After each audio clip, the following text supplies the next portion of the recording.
4월 5일 살아계신 하나님의 말씀 베드로전서 4장 1절부터 5절 말씀으로 눈물 속에 피는 꽃이라는 말씀 드립니다. 구원의 기쁨 속에 눈물을 흘리면서 살아온 이들이 있으시죠?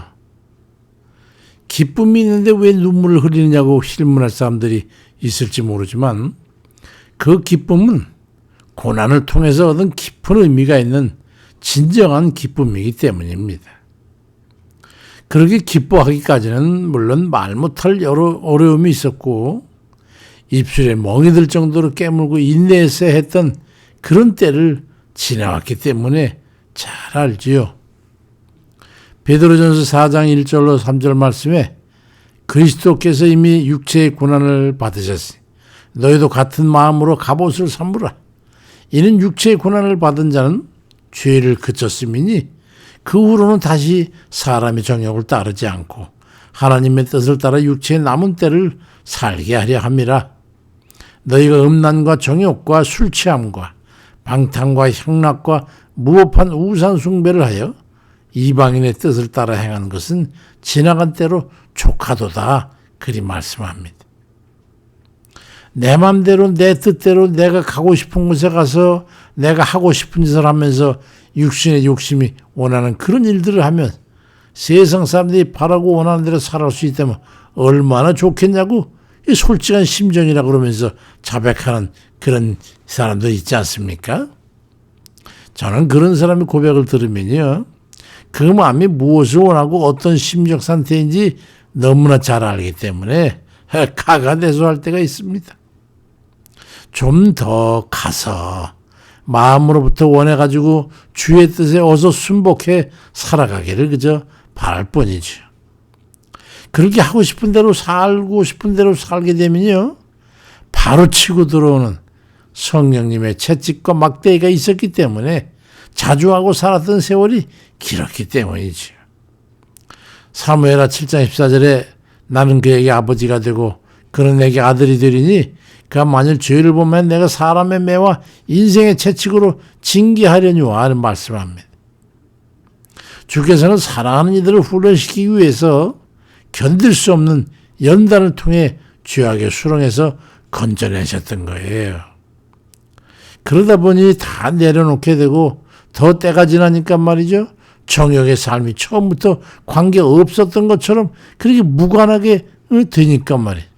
그제서야 성령께서 연단을 위한 인생의 쓴물과도 같은 고통에서 자유롭게 해주시더라고요. 지금 와서는 물론 연단이 무섭거나 괴로워서가 아니라 아버지께서 염려하실까 봐 스스로 겸비하여 자중하고 살아가고 있지요. 고난 없이 하나님 앞에 어여쁜 꽃을 피울 수는 없습니다.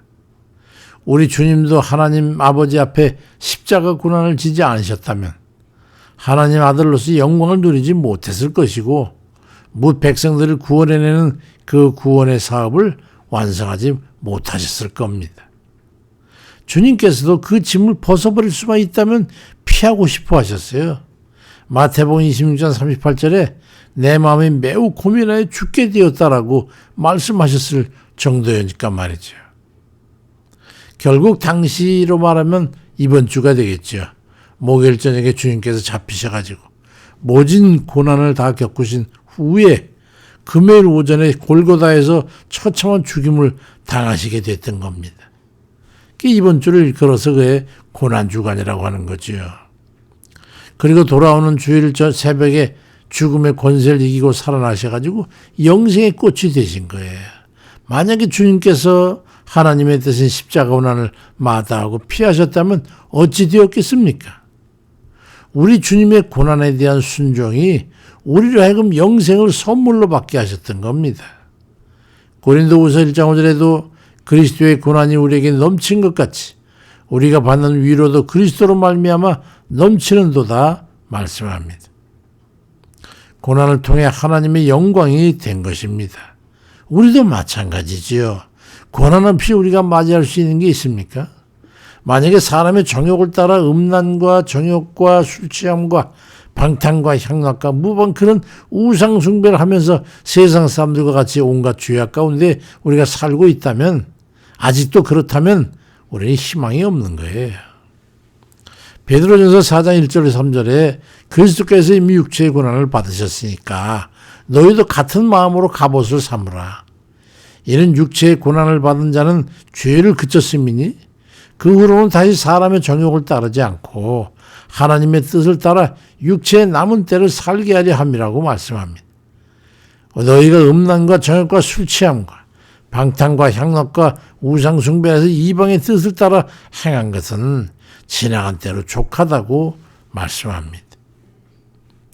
고난을 통해 얻어야 하는 것이 있어요.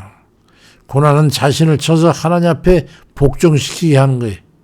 주께 부딪혀서 정욕에 물든 육신의 정욕과 음란과 방탕을 향해 나아가고자 하는 그런 심령에서 벗어나가지고 구원과 영생의 기쁨과 환희를 깨달아 그 길을 걸어가야 하는 것입니다. 고린도서 9장 27절에도 내가 내 몸을 쳐 복종하게 하면 자신이 도리어 버림을 당하게 될 것 두려워함이라고 말씀하고 있습니다. 또한 고난을 통해 얻게 되는 삶의 형태가 바뀌게 돼가지고 죄악에서 벗어나는 것뿐만 아니라 하나님을 기쁘시게 하는 그런 감사와 담대한 삶으로 변화받게 되는 거예요. 음울한 마귀의 권세와 통제에서 벗어나가지고 자유롭게 되기 때문이지.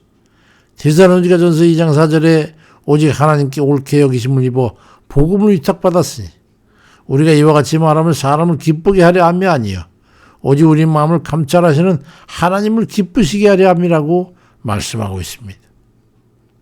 여기까지 오는데 눈물 없이 걸어온 사람 없습니다. 평탄한 삶을 살아오면서 구원의 길을 걷고 있다면 얼마나 감사한 일입니까? 그렇다면 지금에 와봐도 이전에 살아가던 삶을 지금도 살아가고 있다면 어찌 되었을까? 참 생각하면 끔찍한 생각이 듭니다. 그 삶이라는 게 정욕에 물든 삶을 살아왔었기 때문이죠. 하나님의 은혜입니다. 시편 119편 71절에도 고난당한 것이 내게 유익이라 이로 말미암아 내가 주의 율례들을 배우게 되었나이다 하는 그 고백의 말씀이 나 자신의 고백이 되게 하신 것을 감사합니다. 고난과 역경의 실전을 통해서 여기까지 운명을 이끌어 주신 하나님의 은혜를 깨닫고 영생을 향해 거침없이 걸어가는 그런 복된 이들 다 되시기를 주의 이름으로 축원드립니다. 아멘입니다.